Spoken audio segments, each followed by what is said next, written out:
चलिए भाई, हमारे इस चैनल में आप लोगों का स्वागत है।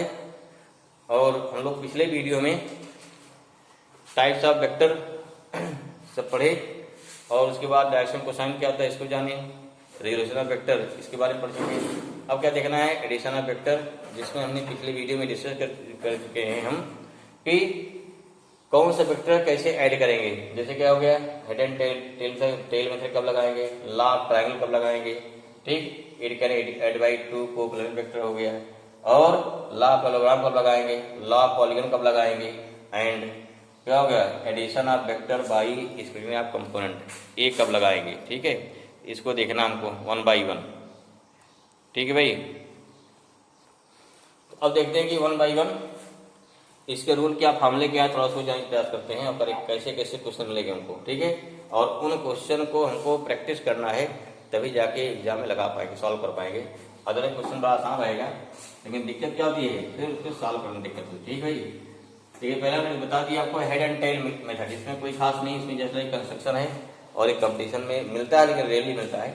जिसमें क्या हो जाएगा कि पहला वेक्टर मान लीजिए वेक्टर 1 दिया है, फिर क्या सेकंड दिया है, थर्ड दिया। देखो यहाँ क्या ध्यान रखिए, जो दिया जाएगा वेक्टर क्या हो गया, ए अलॉन्ग एक्स एक्सिस हो गया, हॉरिजॉन्टल हो गया, एंगल 0।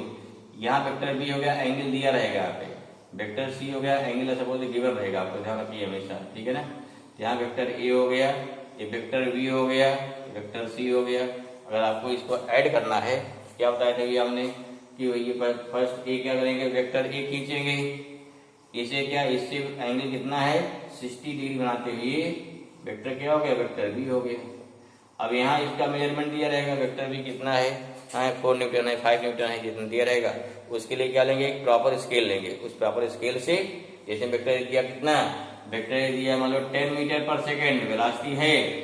ठीक है, तो यहाँ क्या हो जाएगा, यहाँ स्केल प्रॉपर स्केल में क्या हो गया, ले लिया कि 5 metre per second equal to कितना होगा, 1 सेंटीमीटर। खींच लेके ड्रा कर लेंगे इस बार से। अब देखो यहाँ से फिर क्या है, एंगल क्या है, एंगल बताया था always taken from x axis, तो सी क्या बन रहा है, सी बन रहा है 120 डिग्री। ठीक है, वेक्टर सी हो गया। पहले का टेल लास्ट का हेड मिला देंगे, इसे क्या बोलते हैं, इसे बोलते हैं, ये हो गया रिजल्टेंट आर। यही हमारा क्या होते हैं, बोलते हैं हेड एंड टेल मेथड। ठीक है, जिसमें आर इक्वल टू कितना हो गया, vector R equal to vector A plus vector B plus vector सी।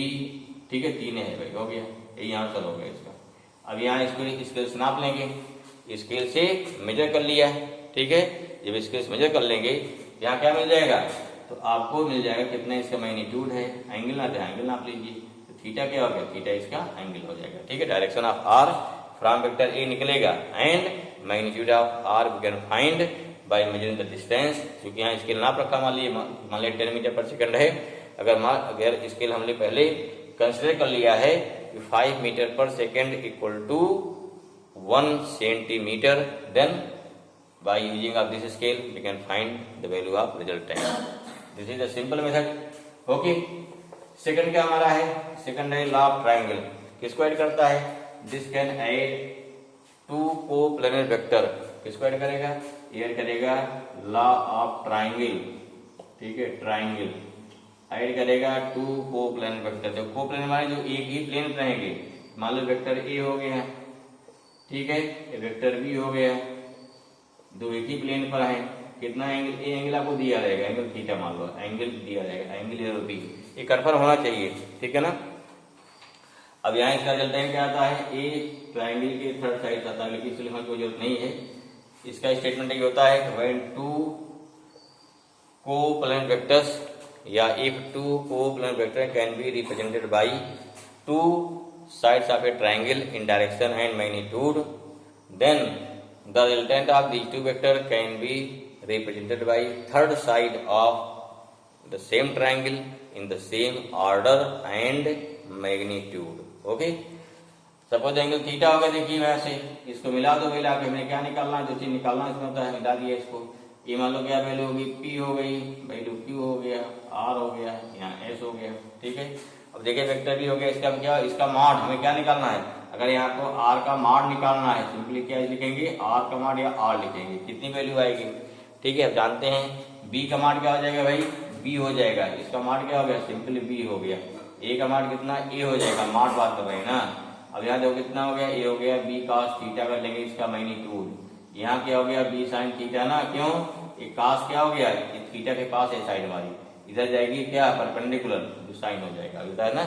ये रेजोल्यूशन ऑफ वेक्टर और component of vector means the component of vector B here B cos theta, there क्या हो गया B sin theta.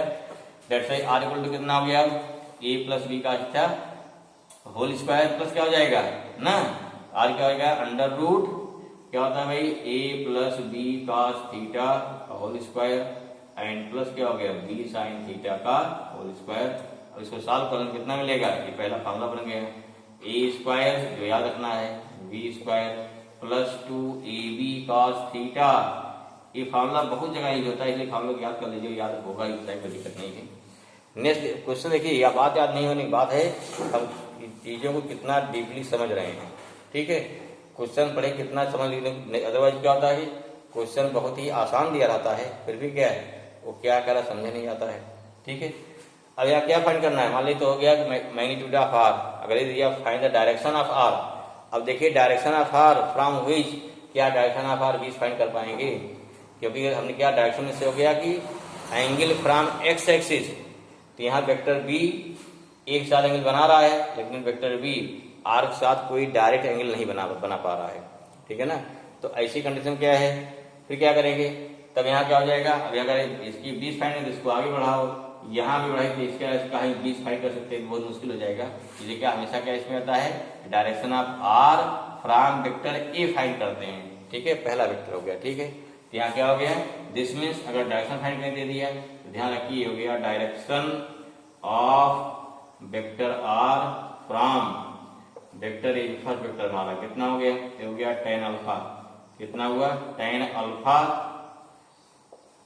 Equal to perpendicular जो था B sine theta upon कितना हो गया A plus B cos theta.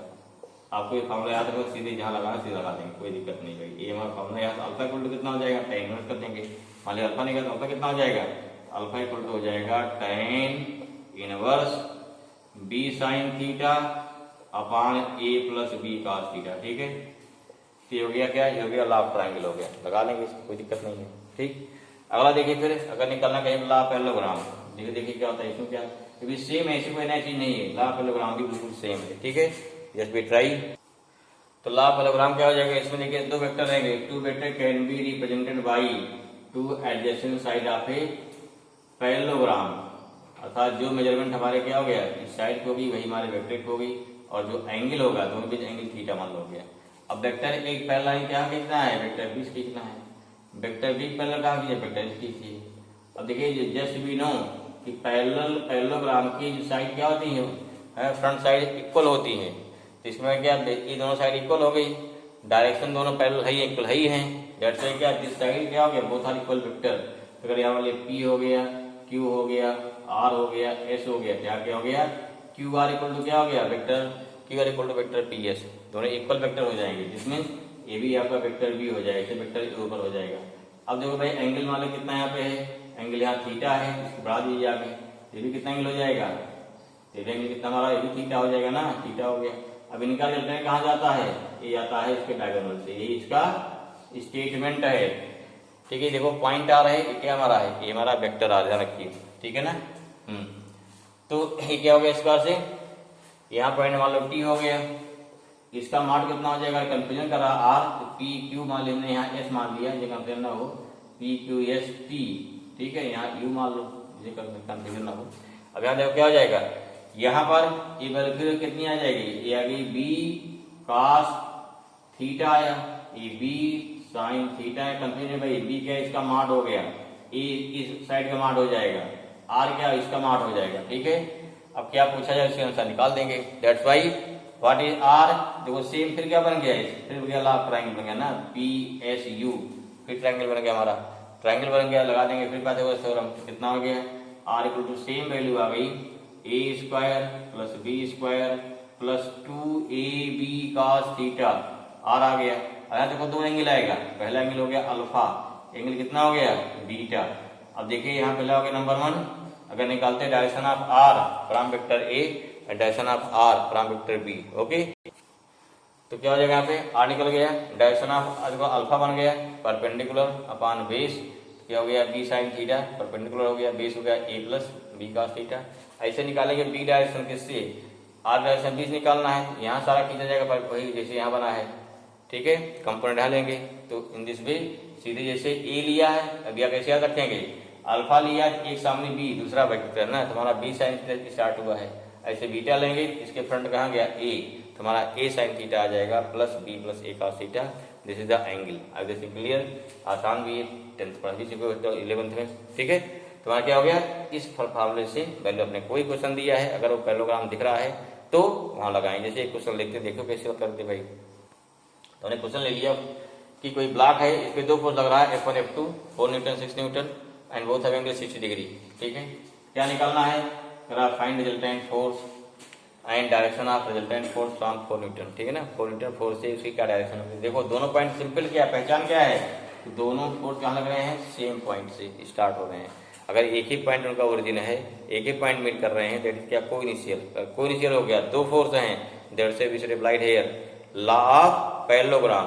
पहले बात एफ निकालोगे, व्हाट इज एफ, पहले क्या निकालेंगे, एफ निकालेंगे तो क्या हो जाएगा, सीधे F1 square plus F2 square plus क्या 2F1 F2 कास लगा दिया, 2F1 F2 कास थी, तो कितना स्क्वायर हो जाएगा, वैल्यू पुट कर दिया यहाँ पे F1 का F2 का, ठीक है, कास थीटा का क्या मिल गया हमको मिल गया रूट एफ आ गया रूट 76 न्यूटन। इस पर क्या फोर्स कहीं जाएगा, कहाँ जाएगा, ये फोर्स देखो फिगर में हमारा 60 डिग्री है, कहीं जाएगा बीच से फोर्स हो गया। अब ये फोर्स एफ होगा, फिर आप फोर्स एंगल जहाँ निकालना यहाँ ऊपर से एंगल अल्फा बीटा को ऊपर, चलो चाहे जो मानो जरूरी हम उसे ऊपर बीटा ही मानते हैं, हम क्या ऊपर फोर्स निकालना है, मिटाओ भाई इसको, क्लियर हुआ, ऐसा समझ में आएगा। अब क्या निकालना है, हमें निकालना डायरेक्शन निकालना, क्या निकालना है, डायरेक्शन निकालो भाई डायरेक्शन। तो यहाँ डायरेक्शन कितना हो जाएगा, डायरेक्शन हो जाएगा हमारा कितना tan अल्फा इक्वल टू हो जाएगा, समझो भाई tan अल्फा, देखो यहाँ ले इसका दूसरा फोर्स कितना 6 न्यूटन ना, इससे फार्मूला बनेगा F2 साइन थीटा अपॉन कितना हो गया F1 plus F2 cos theta, ठीक है। फार्मूला कैसे ध्यान कैसे बनाएंगे, फार्मूला क्लियर हो जाए फिर क्या आंसर डालना ही आना है ना।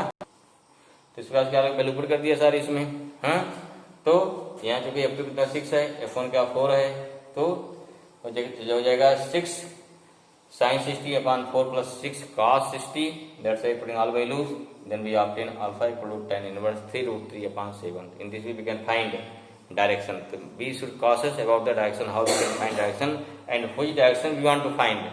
ठीक, देखना किस वेक्टर से किसकी डायरेक्शन फाइंड करना है, जब क्लियर करना है उसके बाद फिर क्वेश्चन को सॉल्व करना है, ठीक है। हमारा क्या हो गया, लॉ ऑफ पैरेललोग्राम, बहुत सिंपल सा है बस। और हर जगह देखो जैसे कुछ टॉपिक हो गया, रिलेटिव वेलोसिटी हो गया, रिलेटिव वेलोसिटी में हर जगह लगभग मैक्सिमम क्वेश्चन में लॉ ऑफ या पैरेललोग्राम ही लगता है, ठीक है। पुली वाले क्वेश्चन हो गए, ठीक है, वहां पर सिंपल लगता है लॉ ऑफ पैरेललोग्राम ही लगता है, ठीक। जितने अगर कहीं को क्या होता है कोई इनिशियल फोर्सेस हो गए दो हैं तो वहां भी सेम लगेगा, कई चीज लगता है वहां पे। किसको हमें एकदम क्लियर होना चाहिए कि अगर दो फोर्स आ गया रिजल्टेंट निकालना है, ठीक है। इलेक्ट्रिक चार्ज निकालते हैं, एक चार्ज यहाँ एक चार्ज यहाँ निकालना, फील्ड निकालना किसी पॉइंट पे, ठीक। फोर्स देखो ना, जैसे मान लीजिए क्या है, अगर जब मैंने दो चार्ज यहाँ Q1 हो गया Q2 हो गया, कोई पॉइंट यहाँ पे है, हमें यहाँ फील्ड निकालना, एक फील्ड रह जाएगी एक फील्ड रह जाएगी ना, ये फील्ड मान लो E1 E2, देखो यहाँ क्या हो गया रिजल्टेंट क्या आएगा इसका, दोनों field both are vector quantity and both are coinitial, क्या हो जाएगा equal to under root E1 square plus E2 square plus 2E1 E2 cos theta. अब देखिए कहाँ लगा सकते हो, जहां पर ही वेक्टर क्वांटिटी मिले और अगर दोनों क्या है एक ही पॉइंट स्टार्ट होना है, तब वहां पे compare to splitting of component से सबसे आसान पड़ता है, तुरंत लगा दीजिए तुरंत आ जाएगा, ठीक है। फॉर एग्जांपल जैसे आपने लगाया होगा कि डायपोल के एक्सिस पे, देखिए डायपोल के उस पे इक्वेटोरियल पे क्या निकालते हैं, फील्ड याद आ रहा है, प्लस क्यू माइनस क्यू, एक देखो फोर्स का इधर निकालते हैं जो क्या आता है E1 आता है, एक इधर निकालते हैं आप जो क्या आता है E2 आता है, फिर क्या करते हो, ठीक है। अब चूंकि ये क्या बनेगा, ये बनेगा इक्वल ट्रायंगल, नहीं थीटा बनेगा, थीटा एंगल बनेगा, पता आपको है, ठीक है। ये कितना एंगल बन जाएगा, ये वाला अपना हो गया कितना बन जाएगा 180 माइनस 2 थीटा बन जाएगा, ये मालूम हो गया, ये कितना बन जाएगा आपका 2 थीटा बन जाएगा। अब वहां पहले क्या निकालोगे याद करिए, डेरिवेशन में E1 का कंपोनेंट यहाँ इधर क्या है E1 cos theta E2 sin theta, यहाँ ना sorry E1 cos theta E1 sin theta, इसका E2 cos theta E2 sin theta, फिर दोनों कैंसिल किया, फिर दोनों E1 cos जोड़ा, ऐड करने के बाद cos वैल्यू पुट किया, काफी लंबा गया ना, कोई जरूरत नहीं है। आप इवन निकालो, E2 निकालो, सीधे क्या हो गया, यहाँ both vector are acting at the same point, that's why E equal to कितना हो गया, root E1 square plus E2 square plus 2 E1 E2 cos theta. Simple से आ जाएगा, कोई दिक्कत नहीं है, इसको लगाना है। ओके ना। चलिए फोर्थ हमारा क्या है, लॉ ऑफ पॉलीगन। इसमें क्या हो गया, इसमें आपके n कोऑर्डिनेट वेक्टर रहेंगे। जैसे मान लीजिए पहला वेक्टर हो गया वेक्टर ए, दूसरा वेक्टर हो गया वेक्टर बी, तीसरा हो गया वेक्टर सी, अगला हो गया वेक्टर डी, ऐसे बहुत सारे वेक्टर हैं। अब देखो पहले का क्या हो गया, ध्यान लीजिए, पहले का टेल लास्ट का हेड, यही रिजल्टेंट आ आएगा, इसी बोलते हैं क्या। अब इसमें क्या हो गया, if n coordinate vector can B सोच बाय क्या हो गया, n साइड ऑफ पॉलीगन हो गया, तो रिमेनिंग क्या हो गया, जिनका जो रिजल्टेंट आएगा वो लास्ट पहले का हेड और लास्ट का एंड, पहले का टेल लास्ट का एंड क्या होता है, रिजल्टेंट मिलेगा। एक ध्यान रखिएगा, क्वेश्चन जो क्वेश्चन दिया था, कई बार क्वेश्चन आया इस पॉलीगन पे, आपके दिया गया n कोऑर्डिनेट वेक्टर हैं, उसमें कुछ एंगल दिया जाएगा, कितने एंगल हैं, लेकिन अंत क्या बन जा रहा है, पॉलीगन बन जा रहा है। अगर पॉलीगन बना तो देखो इन सब का रिजल्टेंट इसके बराबर है ना, अगर इसकी डायरेक्शन को हम उल्टा कर दें, ऐसा कर दें, हम जहां चले गए फिर वहीं पहुंच गए, तो उस कंडीशन पर रिजल्ट में कितना आ जाएगा, 0 आ जाएगा। कई बार क्वेश्चन दिया था है कि हमारे पास n फोर्सेज हैं, जिनके मान ली वैल्यू कितनी 5 न्यूटन है ईच, एंड ईच है मेक एंगल कितना हो गया 5 दे दिया, 60 डिग्री बना रहे हैं। ठीक है, अब अगर 60 माने सभी आपस में कितना बना रहे हैं, 60 बना रहे हैं, तो सेंटर कितना है, पूरा घूम कितने बन जाएंगे, अगर 360 बन गया तो यहाँ 6 साइन 360 बन जाएगा, 6 आपको 6 को दिए जाएंगे। ठीक है, तो इस प्रकार से इतने एंगल दिया जाए जिससे क्या, जिससे पूरा एक चक्कर लग जाए। अगर पूरा चक्कर लगने के बाद क्या है, अगर ए जाके पॉलीगन बन के 1 2 3 4 5 और 6 बन के यहाँ पहुंच गया, तो कितना कितना इसका आ गया, सीधे 0 आ जाएगा। तो ऐसा क्वेश्चन लिखने में काफी लंबा जाता है, लेकिन क्या सोल्यूशन क्या था, बहुत ही आसान। ये ध्यान देना, ऐसे क्वेश्चन कहीं मिलता है, एक आध मिलेगा, तो इसे क्या बोलते हैं, लॉ ऑफ पॉलीगन। सिंपल निकालना, देखो यहाँ देखो क्या हो गया, ए और बी का कितना आ गया, vector A plus vector B आ जाएगा, और ए और सी, फिर अब देखो ए प्लस बी का जोड़ेंगे सी से, कितना हो गया, ए प्लस बी प्लस क्या हो गया, सी हो गया। अब फिर जोड़ेंगे डी से, तो हमारा क्या आर आ जाएगा, आर कितना हो गया, vector A plus vector B plus vector कितना हो गया, डी, आर रिजल्टेंट हमारा। ठीक है, तो सारे क्या हो गए, these are the vector. Clear हुआ। तो इसमें है पॉलीगन को कोई खास नहीं है, बस क्वेश्चन एक कभी कभी क्वेश्चन एक मिलते हैं इस टाइप से, जहां आपको या तो नंबर दिए या देंगे n देंगे, लेकिन n वेक्टर, तो एंगल भी इसका सेट होता है, जिससे क्या टोटल जाके अगर टोटल एंगल जोड़ कितना बन गया है, 360 बन गया उनका, जितने एंगल दिए गए हैं, जितने वेक्टर n वेक्टर के जोड़ने में एंगल चेक करो कितने जा रहे हैं। अगर उसका पूरा आगे सर्कुलर पूरा बन गया, जहाँ चले वहीं पहुंच गए, तो रिजल्टेंट फोर्स है, रिजल्टेंट वेलोसिटी है, जो भी रहेगा, ऑल एड शुड भी कितना 0, इसका क्वेश्चन बुक में दिए गए यहाँ पे। ठीक है, लास्ट का addition of vector by splitting of component. ठीक है, फिफ्थ क्या है, पांचवा देखिए लास्ट, इसको कैसे करेंगे, इसमें कई वेक्टर जैसे मान लिया है, इधर पे डिसाइड करोगे व्हाट इज एक्स एक्सिस, ठीक है, वाई एक्सिस हो गया ना। अब हो सकता है कि आपको कोई वेक्टर क्या हो, एक वेक्टर हमारा इधर दिया है, वेक्टर यहीं दिया है, वेक्टर भी यहाँ दिया है, ठीक है ना, कोई जरूरी नहीं कि एंगल वेक्टर 0 हो जाएगा ना। फिर क्या है, सी मान लो यहाँ सी आपका देखो, यहाँ क्या है, यहाँ तक सी हो गया, ए क्या डी हो गया, 4 वेक्टर हो गया ना। अब सबका एंगल डिसाइड करो, वेक्टर एक एंगल मान लो क्या θ1 है, एंगल दो क्या दिया 30 डिग्री, ये क्या दिया भाई, कितना हो जाएगा पूरा 90 हो जाएगा ना, सी 90 हो गया, ये कितना दिया मान लो 120 दे दिया है। अब देखो θ1 कितना हो गया, एक के साथ θ1 0 डिग्री हो गया, ठीक है, बीच क्या एंगल बना रहा है θ2, या बी कितना हो गया 30 डिग्री, सी का एंगल बना रहा है θ3, यहाँ 90 डिग्री, यहाँ फिलहाल यहाँ पे है, डी कितना हो गया, ये बना रहा है कितना θ4 120 degree. First decide all the angle from the x axis. ठीक है, कई बार क्वेश्चन क्या दिया जाता है, जैसे वेक्टर यहाँ वेक्टर ए दिया, वेक्टर बी दिया, वेक्टर सी दिया, वेक्टर डी दिया, ठीक है, दे दिया 3 न्यूटन है, 2 न्यूटन है, 4 न्यूटन है, यहाँ 6 न्यूटन है, सबका एंगल 30, यहाँ 30 है, यहाँ 30 है, यहाँ 30, सबका एंगल 30 दे दिया। अब देखो इसमें क्या हुआ, वेक्टर पहले एंगल 0 हो गया, सेकंड में 30 हो गया, अगले 60 हो गया, अगले क्या हो गया, ठीक है। इस प्रकार ध्यान रखना कि जो एंगल दिया जा रहा है, क्योंकि all angle all the direction taken from the x axis, इस चीज को नहीं भूलना भाई। ठीक है, हो गया। अब क्या निकालेंगे, अब निकालेंगे सबका एक्स कंपोनेंट, फिर सबका वाई, सिंपल सा है। क्या निकालेंगे, अब यहाँ क्या निकालेंगे, सबसे एक्स कंपोनेंट, कितना एक्स हो जाएगा, एक्स माने क्या होता है, हॉरिजॉन्टल कंपोनेंट, अर्थात सबका क्या इससे एक्स से एंगल, सारे एंगल कहाँ दिए गए हैं, एक्स दिए गए हैं, कोई दिक्कत नहीं है। इधर कंपोनेंट क्या होता है, कास होता है ना, भाई गिर क्या है कास आएगा, इधर कास आए, सारा कास ले लीजिए। फिर वाई कंपोनेंट क्या होगा, सबका साइन हो जाएगा। एक्स वाई निकाल लीजिए तो दोनों परपेंडिकुलर हो गए, रिजल्टेंट हमारा आ जाएगा। इतने करना होता है। देखिए तो निकालेंगे तो आ जाएगा एक्स क्या, सबका ले लिया, सबके एक्स कंपोनेंट कितना हो जाएगा, A cos theta 1 plus B cos theta 2 plus क्या हो गया C cos theta 3 plus D cos theta 4। ऐसे फिर क्या निकालेंगे, और कंपोनेंट में क्या हो जाएंगे, y equal to A sine theta 1 plus B sine theta plus C sine theta plus D sine theta 4। ठीक है, सारे एंगल मालूम हो गए। अब क्या करेंगे, अब भाई एक हो गया x, एक हो गया y, इनका निकालेंगे रिजल्टेंट कितना हो गया, root X square plus Y square. या अब फिर देखो तो हमारा रिजल्टेंट आ गया, और फिर अगर निकालना है tan अल्फा, तब क्या हो जाएगा, मानी कि रिजल्टेंट की डायरेक्शन क्या एक्चुअली है, तो direction of resultant from the x axis, here not for vector, वहां हमको एक्स एक्सिस चाहिए, vector A may be coincide from x axis or may be not coincide. That's why in this case what we to do, if we take all the component from the x axis and all the component of y axis, यहाँ क्या हो जाएगा tan alpha equal to y by x।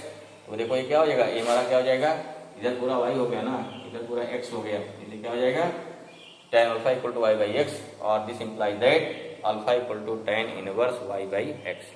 In this way we can find the direction of resultant from the initial vector. This whole thing क्या है, ये हमारा क्या है, एडिशनल वेक्टर है। कई चीज हम लोग डिस्कस किया आज।